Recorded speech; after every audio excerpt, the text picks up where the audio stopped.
Hey, loves, it's Linda Renee, your spiritual clinical counselor and sexual self awareness coach, bringing you, of course, another fire episode of From Shadow to Sacred is Sex in a Raw. And y'all, I am so honored that this dynamic woman has chosen to come to the microphone and give us her story. Miss Jazmine Smith, advocate, speaker, and business strategist. Yes, because she's a boss. Please tell the people a bit more about yourself, Miss Jazmine. Hate talking about myself. You know what? As you were saying that, the first thing that came to my mind is something that I use frequently, and it is really that explains me is from the block to the boardroom to the bedroom. Yes. Those are the things I want to talk about, and that's what I'm all about. That's the easy way to sum it up. I don't even have to talk about myself. From the block to the boardroom to the bedroom. Yes. I love that. Well, let's get right into it because I've been on your Instagram. I've seen some of your story that you've shared. I love that you are so vocal and you are so visible because I think it's necessary. So just tell us, we started at the block. Let's start there. What's that about? So, my mother was what most would call a statistic. She was 16 years old in Los Angeles, California, running the streets, one of 7 kids. I like to say my grandma was a hot girl before it was cool, and guess what happens to hot girls? They got 7 kids and a whole bunch of different baby daddies coming in and out of their house. And that was my grandma. So my mom is one of 7. She's the middle child. And she was running around in the street. She met my dad. My dad was a local drug dealer and she got pregnant. I have a twin brother.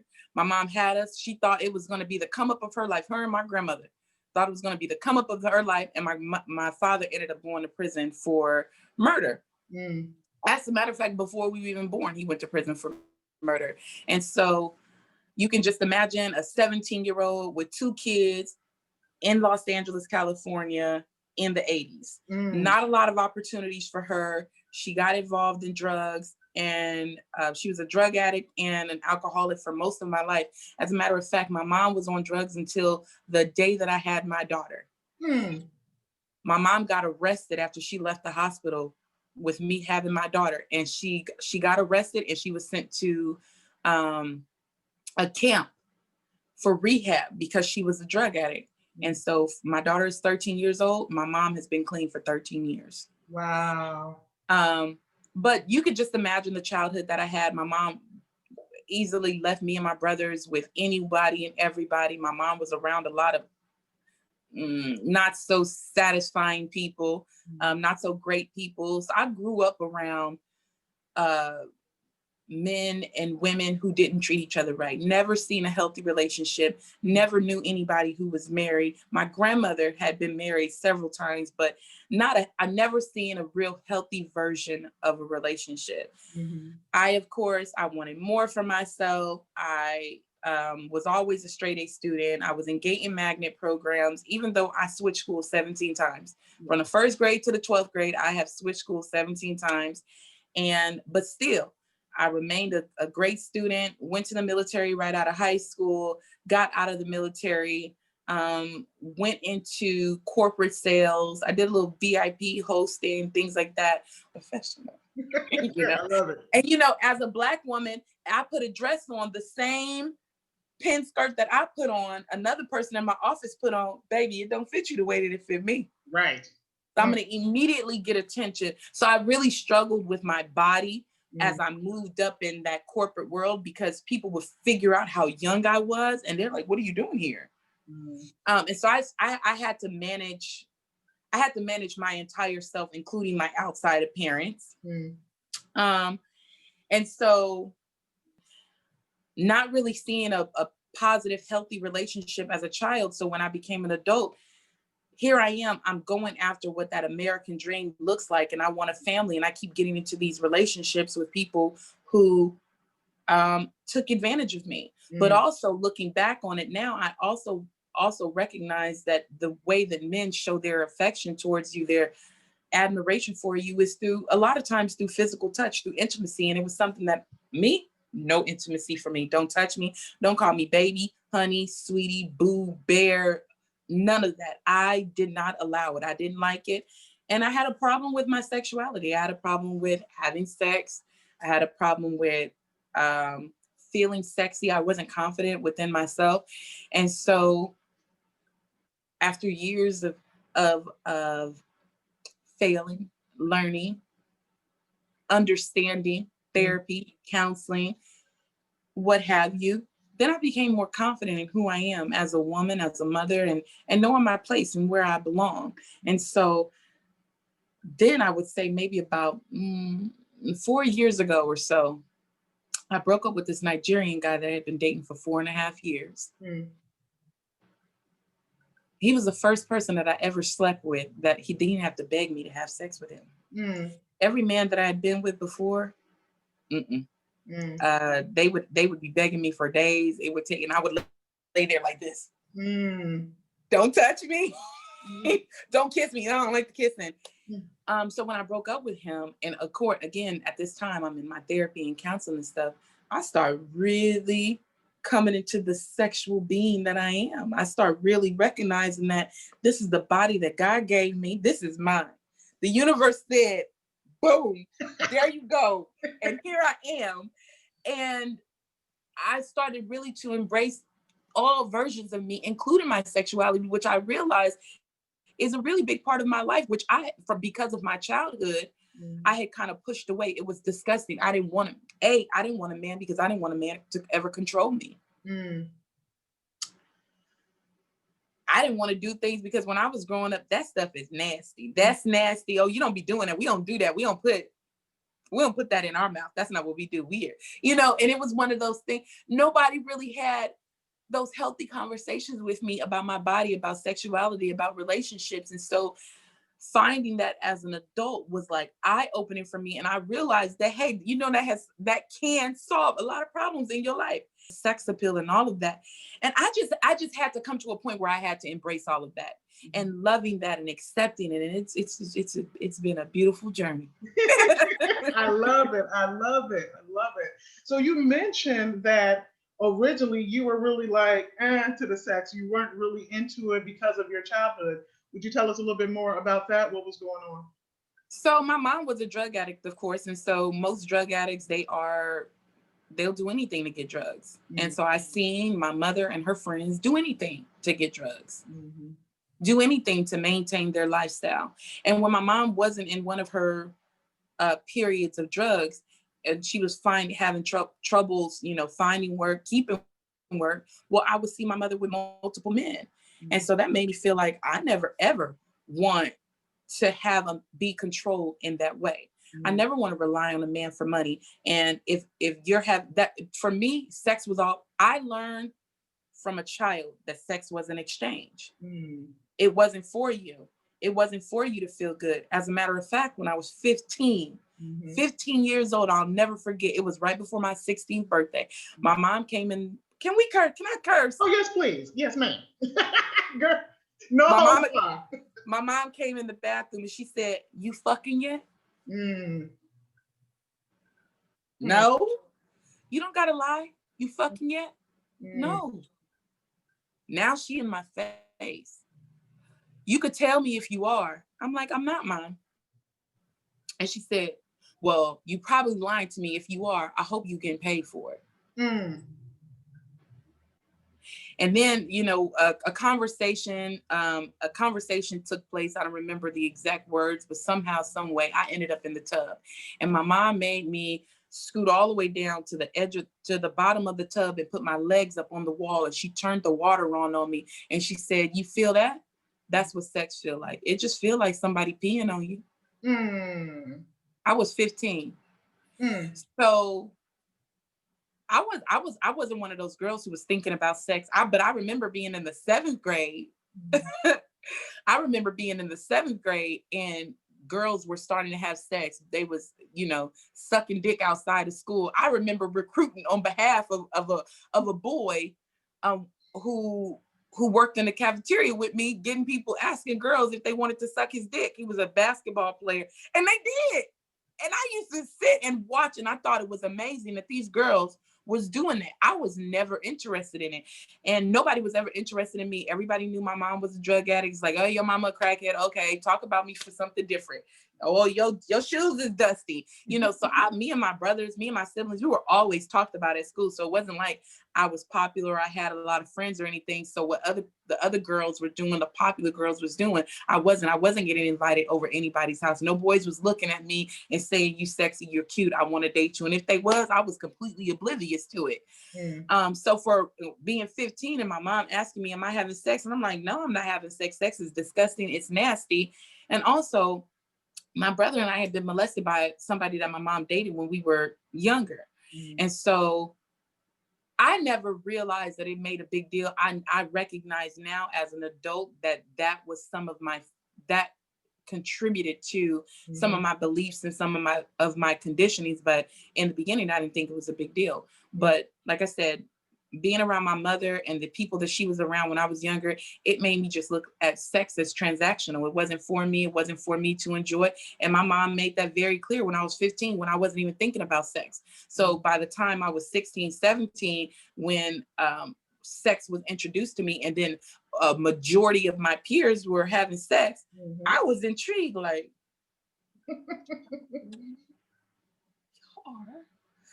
it was intriguing to me, but I was disgusted by it for years, from age 17 to like 26. When I got turned on, I would feel so disgusted with myself almost immediately. If I had sex with someone, I would feel disgusting immediately. And most sex that I had, it was not penetrated. I would just get oral sex and back away. I wouldn't give it. I would just get it, and then I would make excuses. But even then, if I orgasmed or I felt good about it, I would immediately feel guilty about it. And then it'd be months before I did it again. So yeah, that's pretty, I would say that kind of sums up how my view on sex and sexuality from a childhood, how it followed me into my adult years. Yeah. So then when you think about that, what made you, or what was happening where you decided to make that shift? Where it's like, you know what? I want to get back connected with my body. I want to enjoy sex. When did that shift happen? So so my daughter's father, he was super abusive. And as a matter of fact, our relationship actually started because I was 17 years old. I was basically homeless. I was living on the streets. Even though I have this big family, nobody had any space for me to go. So I ended up, running the streets with her dad. And there was one day I was at his house. His dad, he had been sneaking me into his house. And his dad came home and he was like, come upstairs. And I snuck, and I realized that his dad didn't want me. His dad found out that I was there and had been seeking. He was like, you can't be here. And I ended up going to his house one day, and he was like, come upstairs. And I was like, no. And I knew what I picked up on what come upstairs meant. And my relationship with her father actually started as if you want somewhere to go. Got it. If you want to stay here, what you gonna give me? I ended up marrying him. He was abusive. I had a baby. I had my daughter. She's my only child. And then he went to prison for attempted murder because our entire relationship, he was just abusive. So that even more so. And then he also cheated constantly with women who would do all of these nasty, dirty things, which made me feel like, oh, if he's doing those nasty, dirty things with that, he's never going to do that with me. And I'm not that kind of girl. And he would, that's when Craigslist used to have the sex ads and the meeting and the no strings attached sex and all this other kind of stuff. And so he was real into that. And so he would bring women over to the house. I would let him. We never even shared the same bedroom. We always had a separate room. So he would bring women in and out of the house, and I would see the types of things that he was interested in. I would watch him watch porn. He would print off pictures and get magazines from the store, those Black Men's Magazine, and paste these women's pictures all over the place. I didn't see myself as sexy. And so I was like, that's not me. That's not, and I'm not, the sexy girls do that kind of stuff, not me. So our sexual relationship was basically non-existent. He has to force me, and he told me, he was like, having sex with you is like having sex with a dead body. So I was like, okay, well, great. Have sex with whoever you want to. My next few relationships, actually the next major relationship that I got into, turns out that this guy, he was completely okay with me saying that I didn't want to have sex. He never bothered me. And our relationship worked. So I married him. You know, he didn't want to have sex. I didn't want to have sex. Great. You're not going to be harassing me for this and that. Well, turns out he was gay. And he just wanted a baby. And when it came down to, you're not going to force me to have a baby. That's when it all came out. And but by then he had been so good to me, so nice to me. He was a gentleman, you know. And my family, before we got married, was always saying, you know, Marcel gay. And I'm like, y'all saying he gay because he's a gentleman, because he opens doors, because he's nice to me. He treats me the way that I deserve to be treated. He did everything for me and my daughter. He was a gentleman and he treated me like a queen. He worshiped the ground that I walked on. The only thing that was missing from our relationship was sex. And he was okay. But after being with him for some time and I developed a love and a desire for him, then I started realizing I'm laying in bed with you. Hey, I kind of want to be touched on. I kind of want you to touch me. And, you know, and he would just be disgusted. And he would do this thing with his fingers bent back. And he would do this thing, Jazmine. And I was like, why won't you have sex with me? And I remember going to work and I was talking to a coworker. And he basically, he had picked up on it. He was like, yeah, nobody fucking you. And I ended up sharing with him that I was frustrated with my husband and all this other stuff. And that man opened up. We had like casually started going out. And one day I ended up at his house and we did not have sex. And he basically he sucked and kissed on every part of my body. He touched me and caressed me in a way that said, I just want you to feel good. And I want you to know that this is a good thing. I love it. And so I kept going back. And then eventually we did have sex. And it blew my mind that I could enjoy it. And then I was enjoying it with somebody who I did not even love. I wasn't in a relationship with him. And at first I felt dirty and guilty about it, but I was like, no, I'm not, because I'm a good wife. Yes. And this is something that I wanted. And I don't have a relationship. His name is Garrett. I don't have a relationship with Garrett. And I don't love Garrett. I love my husband, but I enjoy it. And my husband won't have sex with me. Do you know my husband wouldn't have sex with me, but we were going to a fertility clinic to do IUI because my husband wouldn't have sex with me? So then Garrett and I, we stopped our little thing because I found out that Garrett was dealing with multiple women, and I never wanted to be that woman. And then I met the Nigerian guy. Okay, I see you. Listen.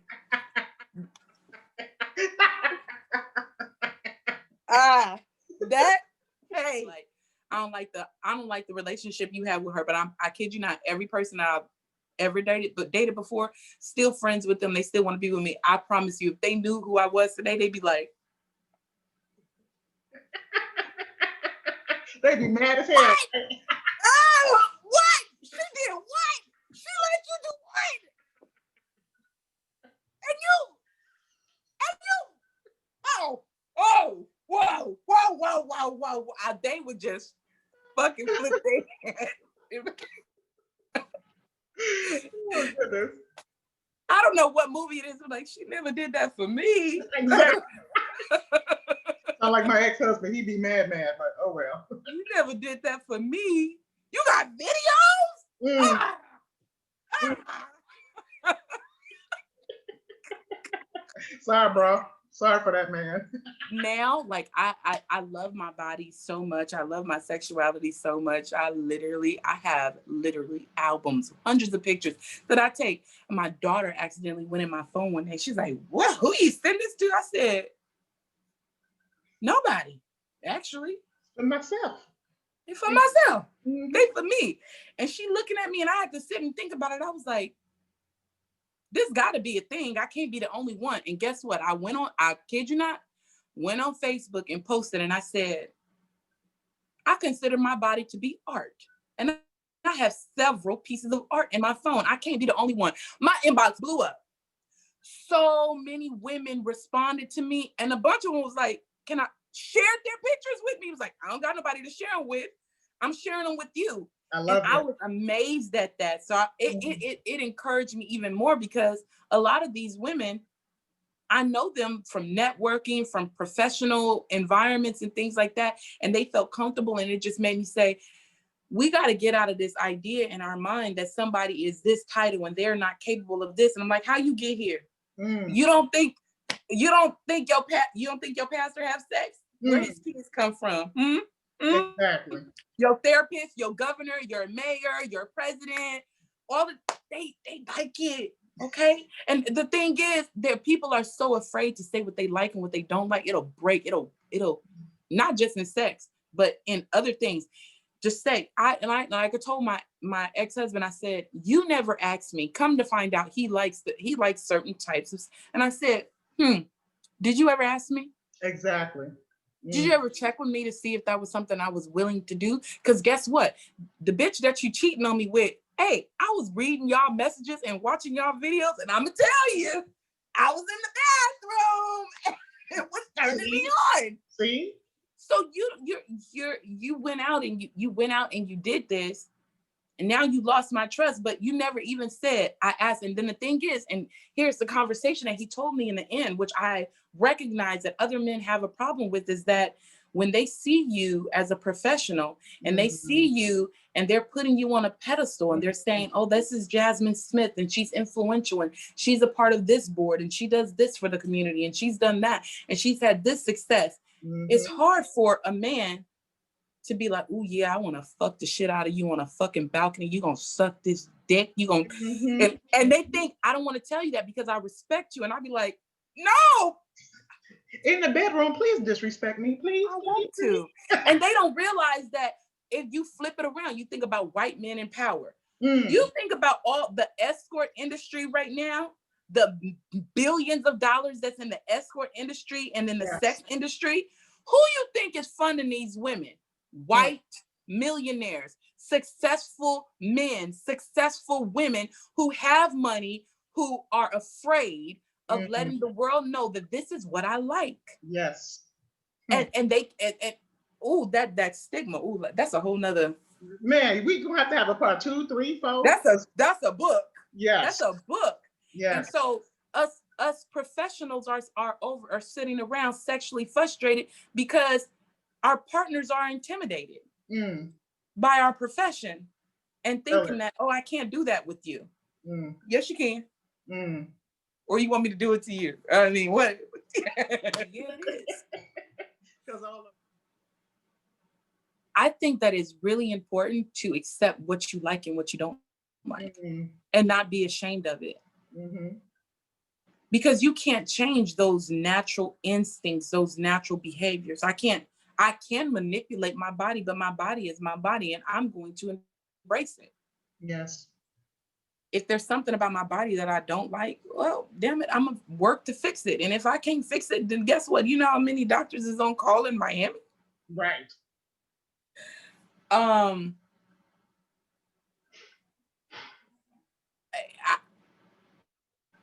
I wouldn't go searching outside before searching inside. Yes. Because I needed to be alone and by myself without any influence from anybody else to fill in those holes for me. Because I went around, kind of dipping and dabbling in this and that and figuring out what I liked and what I don't like, which is sometimes that's a learning experience. Yes. And it's from my experiences and other people's experiences that we learn from their experiences. Sometimes that's what you need to do. Don't feel guilty about it. Don't feel ashamed about your experiences because unless you're not learning from those experiences, every experience is a lesson. Yes. And so honestly, really get to know who you are, what you like and what you don't like, and don't let anybody influence you. If you feel bad about it, for instance, when it comes to sex, if somebody is asking me to do something, hey, I'll try anything once. You want to try? I don't know. I might like it. I don't know. Exactly. Try it. All right. But you got to know when to say, nah, this is not for me. Yes. you know, when you put something in your mouth, if you don't like it or not. You know what? I tried that cheesecake, and this cheese. I'm not fucking with the cheesecake. But you know what? Guess what? It might be your cheesecake I don't like, because this person's cheesecake is good. Exactly. Yes, ma'am. So I say that to say that there is no, I don't think that there's a rule. I don't think that anybody's advice is definite about you. It's all about you. So you really got to take the time to sit with yourself, get to know yourself, figure out what's negotiable, what's not negotiable with me, what I like, what I don't like, what I'm willing to try, what I'm not willing to try. That it sounds cliche. No, it doesn't sound really. cliche. It doesn't. It sounds perfect. I love it. Know thyself. Yeah. Know thyself. Point blank, period. Right? And it's okay to know thyself, but it's okay to test. It's okay to say, I don't like that. You know what? I did that. I don't like it. Hey, if you don't like that from that restaurant, guess what? Don't do it again. You say, if maybe you try it again and say, you know what? Maybe I came on a bad day. I'm going to try one more time. Hey, sooner or later, you got to take responsibility for yourself, and you got to say, you know what? It was me. I fucked up. I shouldn't have. I need to be better. I need to fix that. Yes. And that's in all areas of your life. Yes, ma'am. Oh, this has been amazing. I feel like we can keep talking for like hours and hours, but I'm not going to keep you because I want to respect your time. Please tell the people where to find you. So I'm on every social media platform as I am Jazmine Smith with a Z, IAJAZMINE Smith. Facebook, Twitter, Instagram, Snapchat. Actually, my Snapchat is Jazzy Baby. Trust me, I only post it and it don't go nowhere else. So Jazzy Baby on my Snapchat. I also just started TikTok too. So I am Jazmine Smith on all of that. Well, we're going to make sure they get all your stuff because I'm going to get it and I'm going to make sure I put it everywhere with your stuff. So thank you so much for your time. We're going to have a part 2 and 3 because we're going to talk about that later. This has been another episode of From Shadow to Sacred is Sex in the Raw. Until next time, bye for now. Bye.